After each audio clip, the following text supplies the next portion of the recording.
Okay, so let's go to the first slide. So what I'm going to talk about today is my book, The 5 Dysfunctions of a Team. Now, this book applies whether you're in a church or a school or a corporation or a department within that corporation, any kind of a setting where you're working as a team. Okay, and I've been very blessed that companies and sports teams and churches and hospitals have all been using this. So we're going to talk about teams. Okay, and my books are fiction. Most of my books are. But today I'm not going to tell you fiction stories that you'll find in my book. I'm going to tell you real stories. And so we're just going to go through this. I don't have a ton of time, and I have a lot of good material to cover, so we're going to try to go fast. I think it's good. I hope it's good. Okay, so let's talk about the 5 dysfunctions of a team. The first dysfunction of a team is the absence of trust. So I just told you that this stuff is simple. You're hearing this. If you're hearing it for the first time, you're thinking, no duh. Did this guy just say, if you want to build a team, you have to trust each other? Yeah, it's so obvious, isn't it? And I realize that, and it is. But there's something about trust. Most people think about trust in a different way than I'm talking about it. See, most people think of trust as predictive trust, which means you and I have known each other long enough now to where if I say something, you'll be able to predict my behavior. Or if we're in a meeting or in a team and you do something, I know what I can expect from you because we can predict one another's behavior. That's predictive trust. And any group of people that's known each other for a long period of time can have predictive trust, but that's not the kind of trust that makes a team great. The kind of trust that makes a team great is what I call vulnerability-based trust.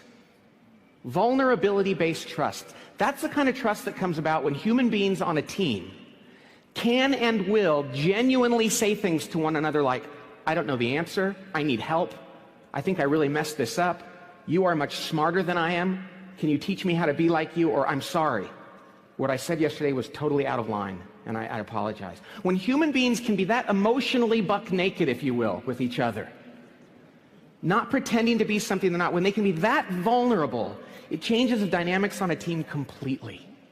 It is one of the most powerful things you can do on a team because people come and they're open and they're honest and it changes everything. And one of the best ways we can understand this is to think about times we've been on teams that didn't have that. Let me tell you a story about one of those teams. I once worked with a startup company in the San Francisco Bay Area where I live. And it was a startup technology company, but it wasn't your typical garage startup. It was a startup on steroids, if you will. I mean, they had a ton of money in the bank right out of the gate. They had a great product. They had handpicked all these world-class executives from around the country, from SAP and Oracle and PeopleSoft, all these great companies, and they had everything going for them, and everyone said that this company was going to change the world, IPO, make a ton of money, and everybody had high expectations for them. Well, after they had been in business for a while, they called my little firm to do some work with their executive team. And God bless you. And so, oh, look, a bird, you know. And so we went to work to observe, before we started and did a 2-day offsite with this team, we went and observed one of their staff meetings just to kind of get a read on the team. And we learned 2 very interesting things about this team. First of all, they weren't doing very well in the market compared to some of their competitors. And it was very puzzling because they had so much promise. The second thing we noticed was that there was this one member of the team, it happened to be a woman, it doesn't matter, she was in charge of marketing. And whenever she spoke during the meeting, something strange would happen. She'd express her opinion, and everyone else would go silent. And there'd be this uncomfortable pause until they changed the subject and started again. So they would say, what should we do about this competitor? And she'd say, well, this is what we used to do at my old company, so this is what I think, and they'd be like, quiet. Total momentum killer until they changed the subject. Then the people on the team, and I said, why do you do that? What's going on there? And they said, because every time we disagree with her or have a different opinion, she never acknowledges that we might be right. She always insists that she's correct and defends herself. And we finally just decided, why bother? Why bother? So we thought that was interesting. A couple weeks later, we went and did a 2-day off-site meeting with that executive team. So we went off-site, and during the first day of that meeting, we talked about trust and vulnerability, but we also talked about strategy and tactics in the company and what they were doing in their business. And then that night, we went to dinner at an Italian restaurant where we had some wine with dinner, which of course is the great elixir of truth for most executive teams. Many of you found that out last night, probably. And so, after dinner, this woman had a few too many glasses of wine, and she stood up, and I couldn't write this, I promise. She stood up, raised her glass and said, she had a few too many glasses, said, Okay, we've been talking about trust today, and I just wanted to let you know I've been married for 10 years to my husband now, and I barely learned to trust him this year. And so I'm probably not going to be trusting you guys anytime soon, if ever. Cheers. And we were like, cheers, all right. So the CEO and she and I went outside and talked about this, and we said, okay, here's the problem that this woman has. She has a fundamental trust issue. And it probably dates back to her childhood. I mean, it seemed pretty serious. And as much as we wanted to go get, a local priest or minister and Dr. Phil, I don't know if you know who Dr. Phil is, and this woman's mama in for counseling, we realized we couldn't afford to do that. We had to make this team work, but we also didn't want to just fire her. We said, we got to work with her and get her to open up to the team. So after a number of months, I worked with her and the CEO worked with her, and it became very clear she was not going to change. Her trust issues were that deep. She couldn't be vulnerable. So the CEO finally managed her off the team and out of the company. And do you know the very next meeting that we had without her there? The dynamics had changed so much that you would have thought they had swapped out every member of that executive team for a new one. Because if just one member of a team, and that's the moral of this story, if just one member of a team cannot be vulnerable, it's going to spread like a disease to the entire team. One member. Now, everybody's going to come at that differently. Oh, you're right? Oh, sorry. Sorry. Okay. If one member of a team cannot be vulnerable, it's going to spread like a disease to the entire team. So how do we get our teammates to be vulnerable? And some people are going to come at it in different ways, different personalities, different histories, but we got to know that everybody's willing to be vulnerable and acknowledge their weaknesses. So how do we do that? Well, the only way to do it is if the leader goes first. If the leader is the first one to be vulnerable. Because see, if the leader can't be vulnerable, then nobody else is. Nobody else will be. So let me tell you a story about that. And for those that were here yesterday, this is the story I told you. I wasn't planning on telling it yesterday, but I have to retell it. So I once worked with a CEO who's a famous guy. You've seen his picture on many national, international magazines. He's very famous. I worked with him when he was at a previous company, and to be quite frank, he was not a great leader. But he was brilliant and intimidating and famous. And so nobody on his team in this company ever disagreed with him.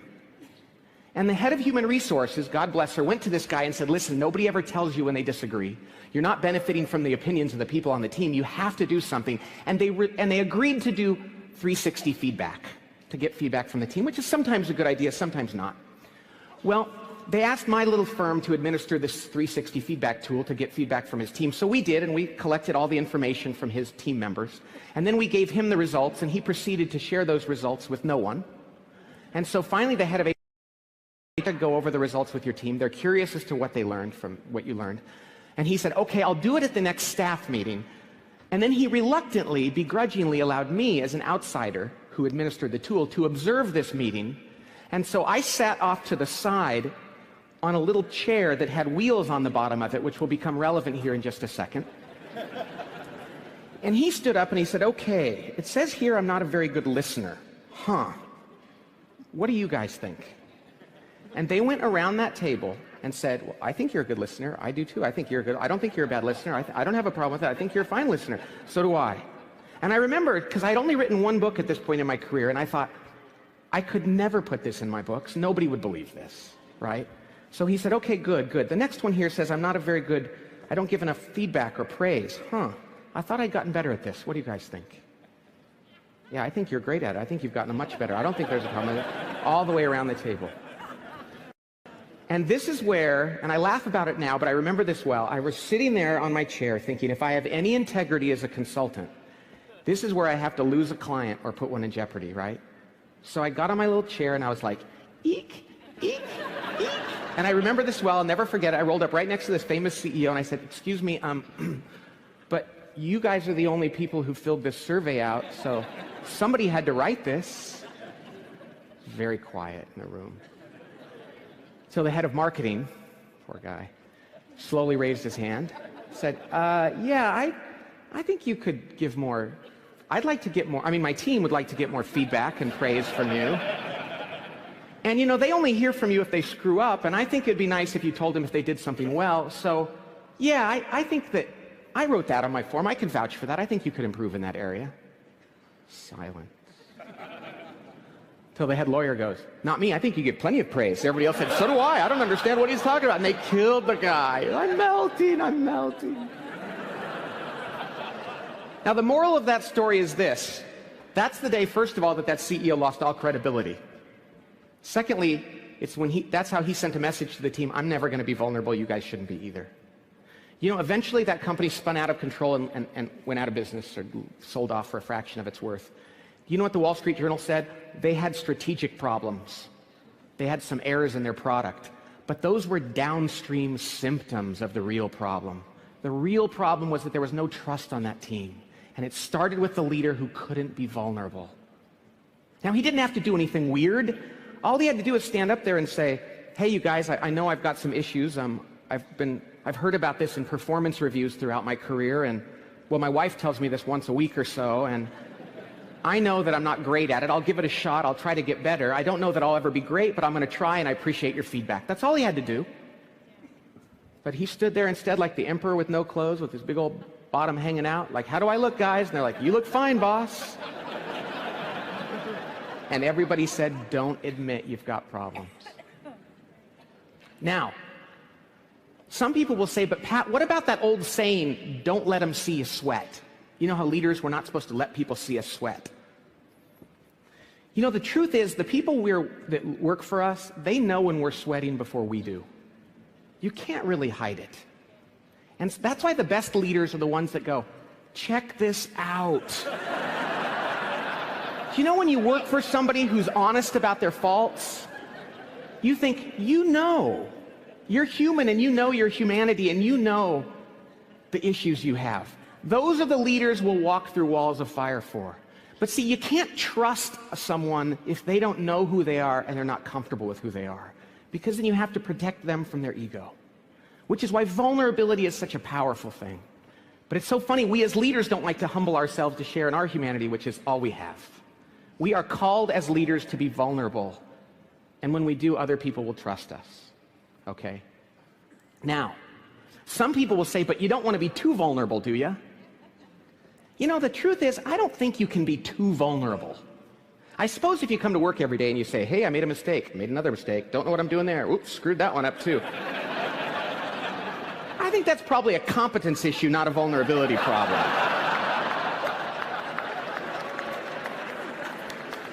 The truth is, whatever our issues are, we got to be out there with our team, because that's the only way they're going to trust us, and the only way we're going to inspire them to do the same with one another. Now, I've spent a lot of time talking about trust because it's at the base of this pyramid, because without it, we're not going to overcome the other 4 dysfunctions of a team. See, trust is so important, and if we can build trust on our teams, we have a great chance of overcoming the others. And in fact, trust is what allows us to overcome the next dysfunction of a team, which is the fear of conflict. The fear of conflict. I love talking about this one. See, the thing is, on teams, conflict is a good thing. Conflict, even in meetings, it is. Conflict is a good thing. Now, I'm not talking about mean-spirited interpersonal conflict. I'm talking about productive, ideological conflict around issues. I have an idea, and what should we do? But see, without trust, without vulnerability-based trust, conflict becomes politics. I'm trying to manipulate you to win. But with trust, conflict is nothing but the pursuit of truth or the best possible answer. When we trust one another, we know that if we're debating something, even passionately, then we know it's because we're just trying to do the right thing. And that's a good thing. Now, but before we go further, I want to say this. Conflict is going to look different from culture to culture, company to company, family to family, person to person, and that's okay. If anybody here done work in Japan? I'm sure there's somebody. Show of hands. So if you've done work in Japan, you know, if you were to go to Japan and you were to sit at a table with a group of Japanese executives, and one of them were to say, I have an idea, this is what I think we should do, and the other executives didn't like his idea, what would they do? Yes, they would nod their head and they say, hi, yes, hi, hi. That means I don't like your idea. Now, if they hated the idea, if they loathed the idea, you know what they would do? They go like this, hi, yes, hi, hi, hi, yes. They'd suck through their teeth.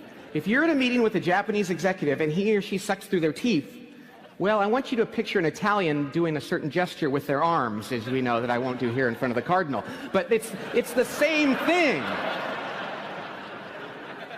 And you just have to understand that that's how they say, no way, I hate this in Japan. And it's going to look different in Italy and Israel. And even in the United States, you might know something about the United States, I'll tell you this, and I'm sure in Europe it happens too. But in the United States, I saw a cartoon years ago that depicted this.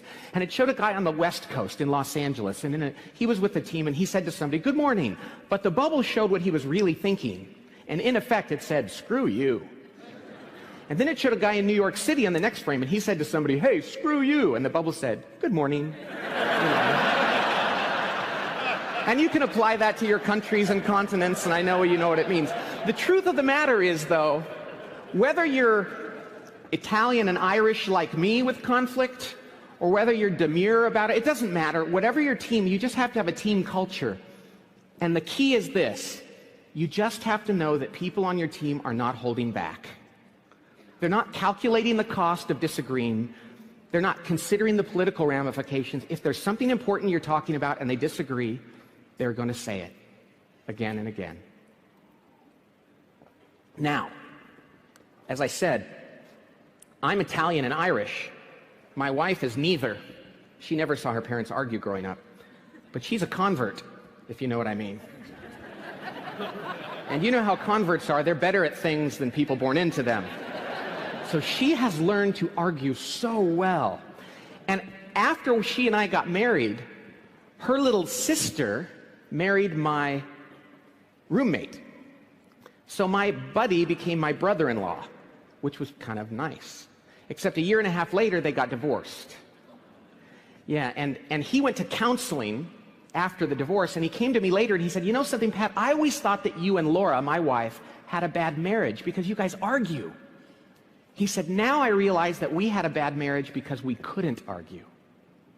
Which, of course, is not to say that the quality of your marriage is directly proportionate to the number of fights you have. But what it is to say is great relationships are built on the ability to disagree, even passionately at times, and to know that you can recover from that, and it gets better. Remember, for those of you that are married, the first time you had a fight with your spouse, and you thought, oh, this is going to be the shortest marriage in the history of the world. And now later on, you can cycle through an argument 10 times worse in 5 minutes and be done. And it's a beautiful thing, and you realize because you trust each other, when you argue, you're usually just trying to solve a problem. And you forgive one another. And all teams have to learn how to do that. Conflict is necessary. Now, many leaders I talk to, many CEOs I work with will say, and by the way, most of them have very little conflict. There's far less conflict in almost every organization than there needs to be.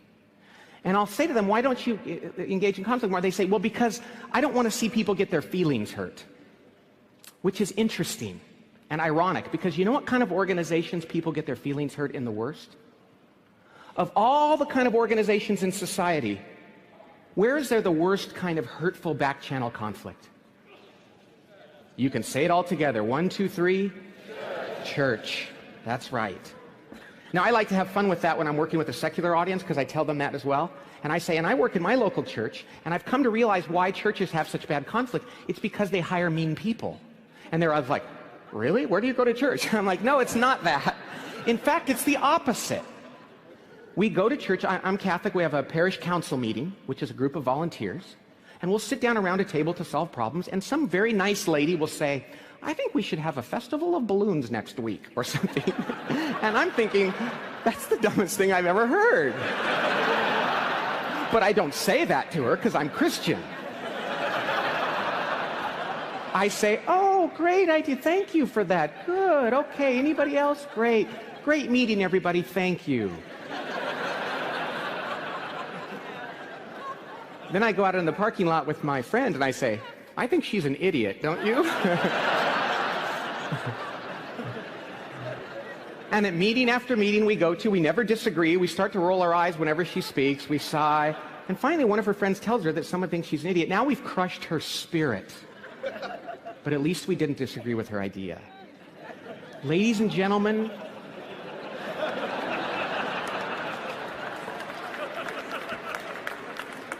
when we fail to disagree with people around ideas and issues, it ferments into conflict around them as a person.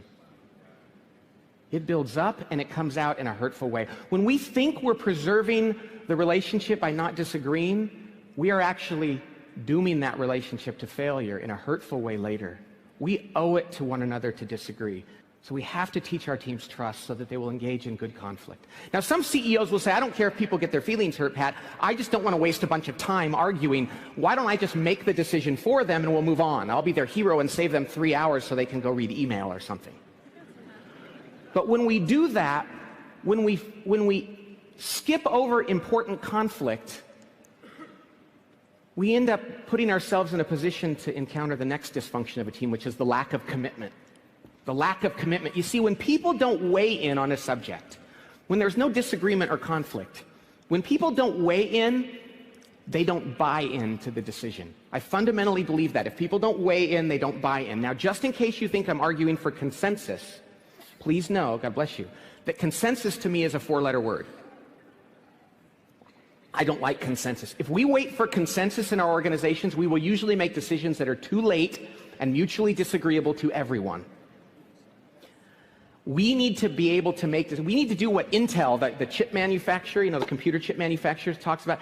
They have this saying, they say, disagree and commit. What a beautiful thing. We can disagree, but then we can commit to an answer and walk out of the room together. But the only way to do that is if we as leaders provoke good, constructive conflict. We have to demand that the people that work for us weigh in. And we have a difficult decision to make. Are we going to expand or are we going to contract? What are we going to do? Are we going to build a satellite church or are we going to add on here, whatever it might be? And we have to sit down with our team and say, what do you think? And we have to demand that people stand up and weigh in. And then at the end of that discussion, when there's not a natural consensus, and there rarely is, if there is, hallelujah, thank God, we move on. But there's not a natural consensus, that's when we as leaders have to do what we're paid the medium-sized bucks to do, and that's break the tie. We have to say, I think I've heard from everybody here, and I understand why you want to expand, and I understand why you want a satellite, and I understand why you want to build here. I understand why you don't want to do either. I get it. My job as your leader now is to break the tie, and here's what we're going to do. We're going to build the satellite. And I realize that you might be right after all, but this is a decision we're going to make, and I need your commitment. Do you know that 99 out of 100 times, those people will support that decision, even if they disagreed? We're not talking about moral, ethical decisions here. We're talking about what's the right thing to do. And when people know that they've been heard, not humored, but heard, and that their input has been factored into the decision, they can support things even if they disagreed.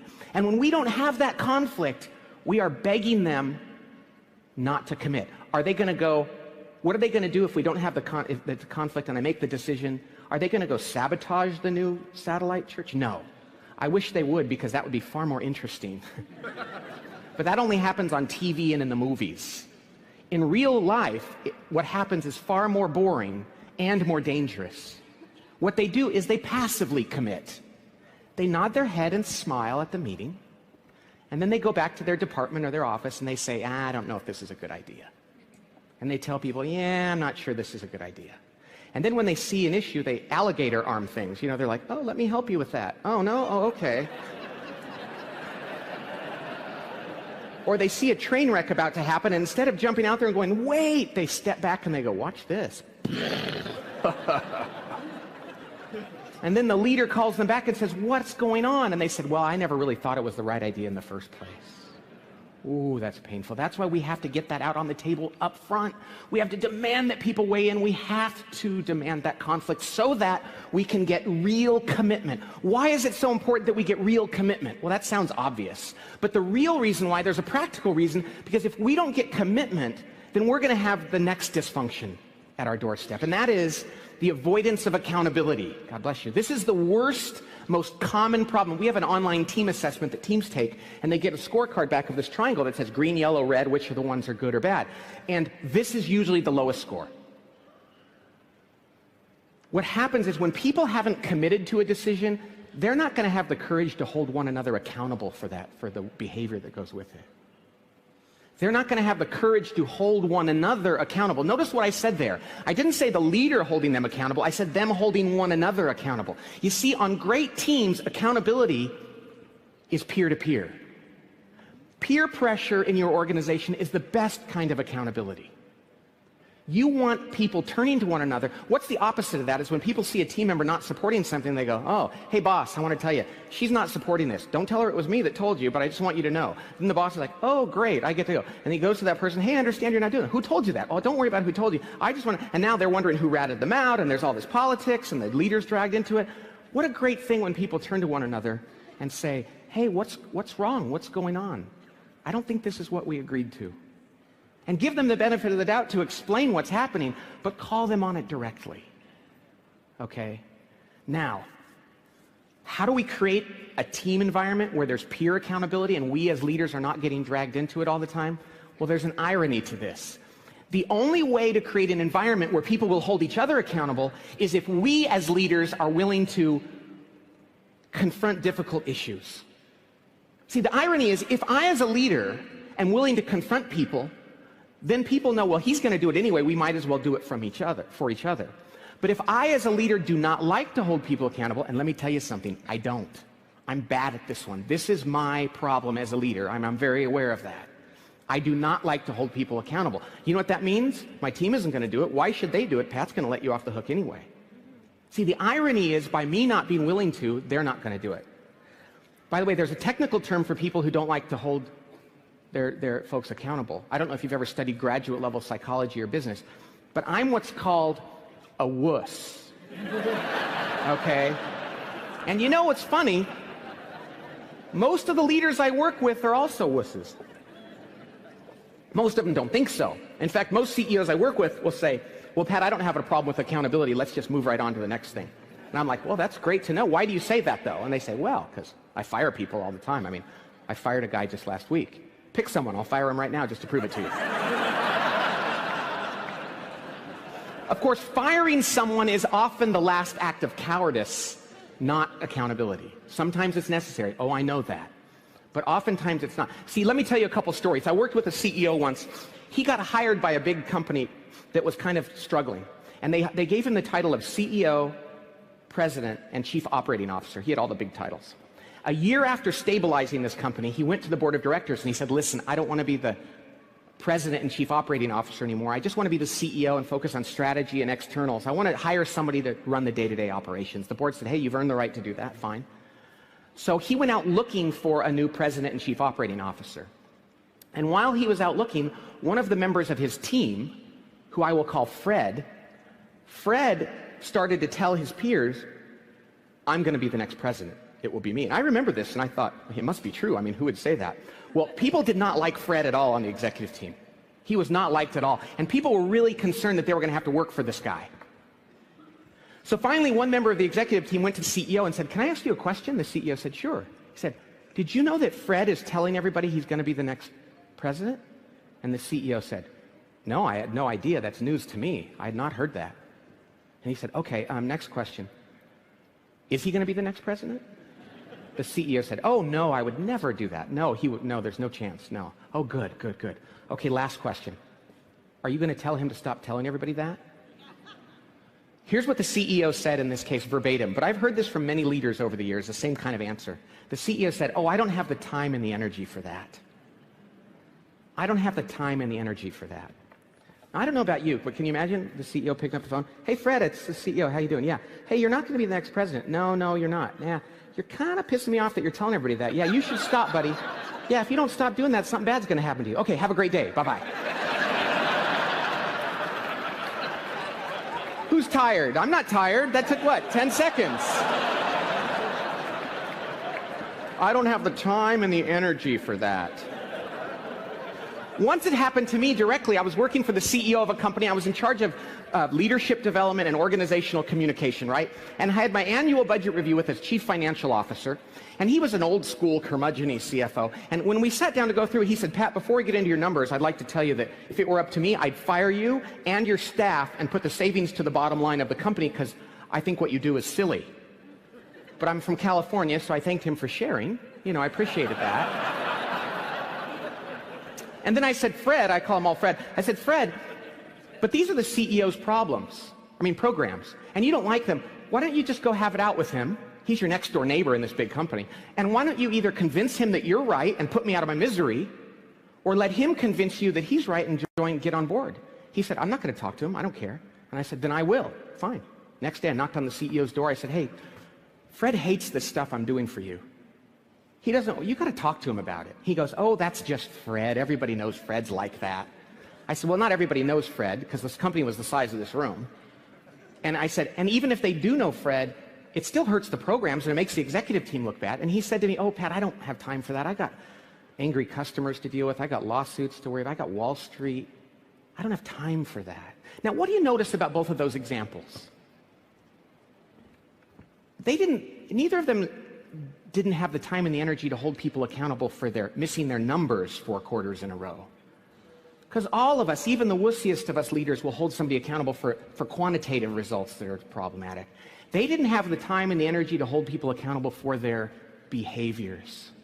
Ladies and gentlemen, behavioral accountability always precedes the results. And we see the behaviors that we know are going to lead to problems, and yet it's the hardest thing as a leader to hold somebody accountable or to confront them about their behavior, because we might be wrong, and it's a little subjective, and it seems judgmental, and they might not like it, so we just say, I'll just wait and see how the numbers turn out.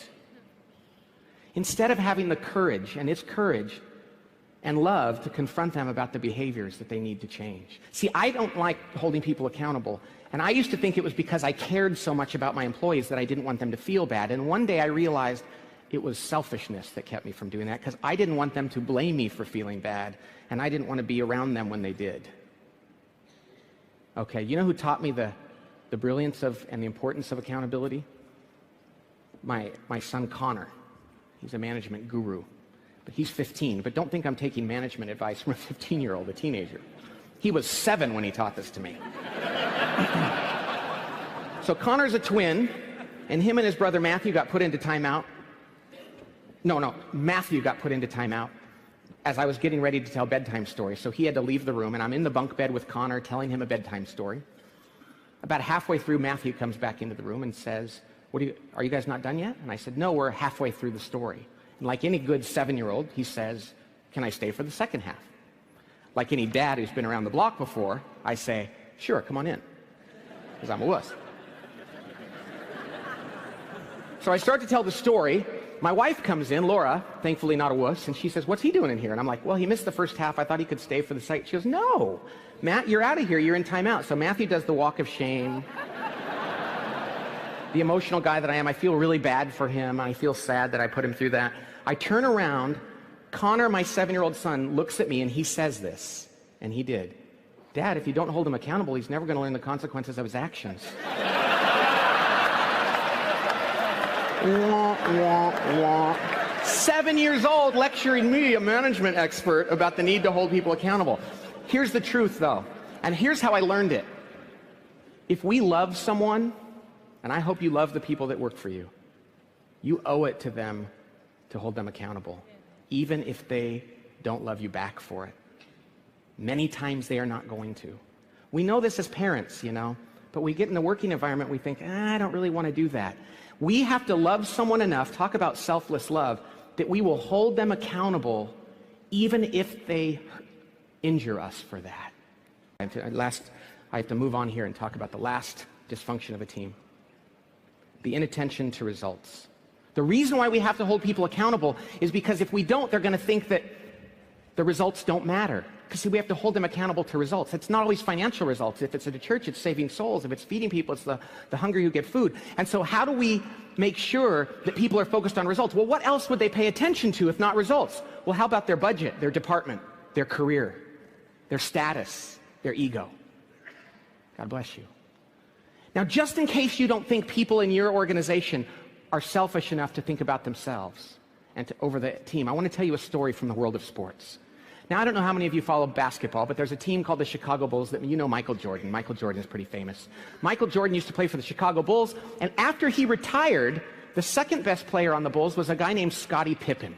Scottie Pippen was one of the best players in the NBA, and they had a great team around him and a great coach, and even after Jordan retired, they said this team could very well win the championship again. And so they made it to the playoffs, and they were playing their hated rival, the New York Knicks. And they were on the sideline, tie game, 20,000 people in the arena, national television, tie game with 2 seconds left in the game. The Bulls called timeout to take the last shot to win the game. The coach drew the team over to the sideline and he said, here's what we're going to do. We're going to get the ball to this guy named Tony Kukoc, a European player who was a really good shooter, and he's going to have the best chance to make the basket. Pippen looked at the sheet and said, no, I should get the ball. I'm the best player.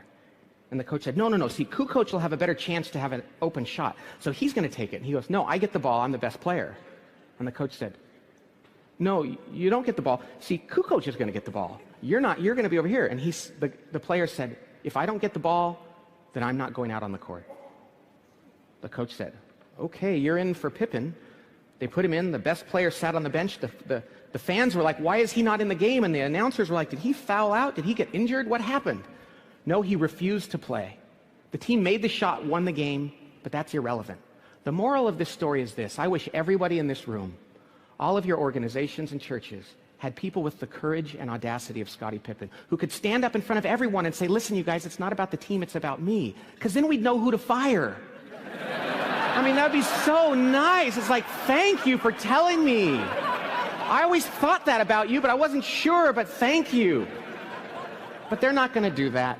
They're going to go to meetings and nod and smile. And that's why we have to make sure they're focused on results. And the only way to do that is to hold them accountable out of love. And the only way to do that is to make sure that they're committed. The only way to get that commitment is if they disagree passionately. And the only way to do that is if they trust each other and are vulnerable. And I've gone a little bit over my time. I'm sorry. Thank you for having me here. God bless you. Sorry about that.